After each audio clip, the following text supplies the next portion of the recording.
नमस्ते मित्रांनो, मी राहुल शिंदे गुरुजी चापडगावकर या यूट्यूब चॅनल आपल्या सर्वांचं मनापासून स्वागत। या पवित्र पोर्टलच्या माध्यमातून आता प्रत्येक शिक्षकांनी ज्यांनी टेट परीक्षा दिली होती त्यांचे पसंतीक्रम भरण्याची किंवा रजिस्ट्रेशन करण्याची प्रक्रिया आता चालू होईल।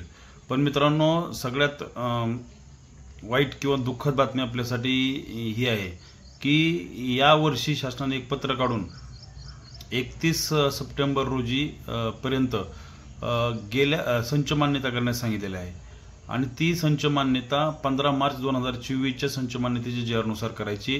त्यांनी तसं पत्र डायरेक्ट काढलंय। या जी आर वर म्हणजे 15 मार्च 2024च्या जी आर वर कोर्टामध्ये अनेक याचिका दाखल झाल्या होत्या आणि या याचिकेची हिअरिंग पूर्ण झालेली आहे। त्याचा निकाल येणं बाकी आहे, परंतु निकाल येण्याच्या अगोदरच शासनाने एक पत्र काढून त्याच संच मान्यतेच्या जी आर नुसार 31 सप्टेंबर पर्यंत आधार कार्ड व्हॅलिड विद्यार्थ्यांवर शिक्षक निश्चित करण्याचं ठरवलं आहे। मित्रांनो, या संच मान्यते जी आर मध्ये थोडक्यात तुम्हाला एक सांगतो, जुना जे संच मान्यते जी आर होता त्या जी आर मध्ये 20 पटापर्यंत म्हणजे 1 ते 4थी पर्यंत किंवा 5वी पर्यंत 20 जर पट असेल तर तुम्हाला तिथे 2 शिक्षक मंजूर होत होते। तिसरा शिक्षकासाठी 61 पट 60+1 म्हणजे 61 पट जर असेल तर तिसरा शिक्षक मंजूर होत होता आणि चौथ्या शिक्षकासाठी 90+ म्हणजे 91 जर पट असेल तर चौथा शिक्षक मंजूर होत होता। परंतु या 15 मार्च 2024च्या संच मान्यतेच्या जी आर नुसार जर 20 पर्यंत पट असेल तुमचा तर तुमचा एक नियमित शिक्षक आणि दुसरा कंत्राटी शिक्षक म्हणजे 2 शिक्षक तिथे बसणार नाही, कंत्राटी शिक्षक नेमायचा।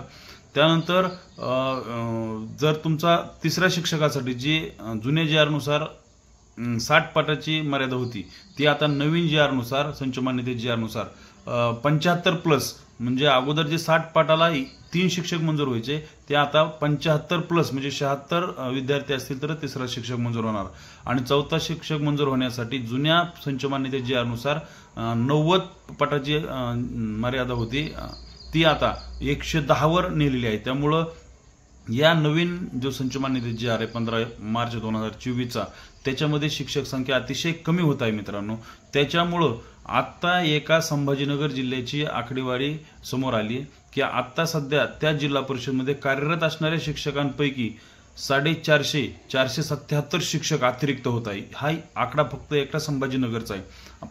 पुणेचा, अहिल्यानगरचा किंवा इतर जिल्हा परिषदांचा आकडा हा खूप मोठा आहे जो अतिरिक्त होणाऱ्याचा आहे। जर हा निर्णय संच मान्यते जी आरचा निर्णय जर कदाचित सरकारच्या बाजूने लागला तर मात्र हे संच मान्यते जी आर कंटिन्यू राहील आणि त्यानुसार शिक्षक पद आहे ते जिल्हा सध्या कार्यरत असणारी शिक्षक पदच अतिरिक्त होतील आणि जर ती पद अतिरिक्त झाली तर मित्रांनो त्यांचं समायोजन त्या जिल्हा परिषदमध्ये इतरत्र करावं लागेल किंवा जिथं ज्या जिल्हा परिषदांमध्ये कमी जागा आहे, रिक्त जागा आहे तिथं करावं लागेल। मग अशी जर परिस्थिती निर्माण झाली तर नवीन शिक्षकांना जागा उपलब्ध होऊ शकणार नाहीत।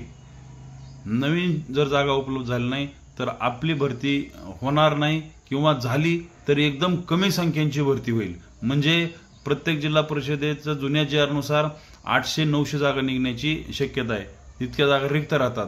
परंतु नवीन जी आर नुसार 100, 150, जास्तीत जास्त 150, 125 एवढ्या जागा निघू शकतात। तर मित्रांनो, ह्या जी आर नुसार जर संच मान्यता झाली 15 मार्च 2024च्या तर भरती जरी किती आता आपण हे केलं तरी ते भरती होणं किंवा जास्त शिक्षकांची भरती होणं दुरापास्त आहे। म्हणून तुम्हाला मार्क किती असू द्या, हा जी आर कॅन्सल होणं महत्वाचं आहे। मार्क जरी तुम्हाला जास्त असले, जागा कमी निघल्या तरी सुद्धा तुमचा नंबर लागू शकणार नाही आणि जागा जास्त निघल्या तर मार्क कमी असतील तरी सुद्धा तुमचा नंबर लागेल। म्हणून आपलं भवितव्य हे 15 मार्च 2024च्या संच मान्यते जी आर नुसार आहे। तो जर कॅन्सल झाला तर आपण नक्की शिक्षक होऊ, तो जर कॅन्सल नाही झाला तर कदाचित आपल्याला थोड्याशा अडचणी निर्माण होऊ शकतात। अशाच प्रकारची सत्य माहिती हवी असल्यास आपला राहुल शिंदे गुरुजी चापडगावकर हा चॅनल सबस्क्राईब करा। मित्रांनो, तुमची आणि माझी साथ तुम्ही शिक्षक होईपर्यंत आहे। धन्यवाद।